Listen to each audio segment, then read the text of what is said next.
India வரும் கப்பலை குறிவைத்து கொடூர தாக்குதல்.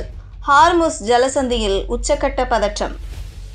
மத்திய கிழக்கில் மோதல் நாளுக்கு நாள் அதிகரித்து வருகிறது.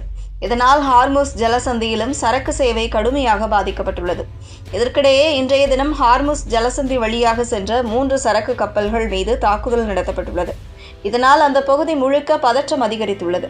இஸ்ரேல், அமெரிக்கா இணைந்து ஈரான் மீது தொடர்ச்சியாக தாக்குதல் நடத்தி வருகிறது. அதற்கு ஈரானும் கூட பதிலடி கொடுத்து வருகிறது. இதனால் மத்திய கிழக்கு பிராந்தியம் முழுக்க பரபரப்பு நிலவுகிறது.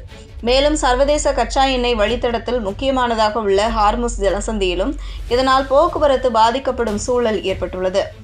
இதற்கிடையே ஹார்முஸ் ஜலசந்தி வழியாக செல்லும் சரக்கு கப்பல்கள் மீது தாக்குதல் நடத்தப்பட்டுள்ளது.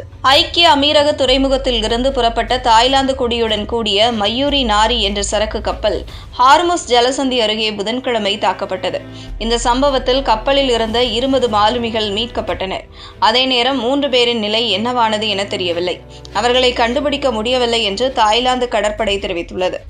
பிரஷியஸ் ஷிப்பிங் BCL என்ற நிறுவனத்திற்கு சொந்தமான இந்த சரக்கு கப்பல் கலீஃபா துறைமுகத்திலிருந்து இந்தியாவின் காண்ட்லா துறைமுகம் நோக்கி வந்து கொண்டிருந்தது.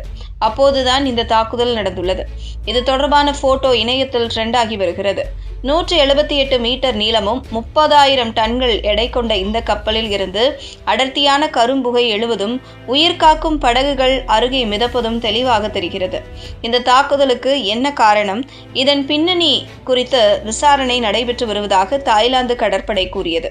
இந்த தாக்குதலுக்கு இதுவரை யாரும் பொறுப்பேற்கவில்லை.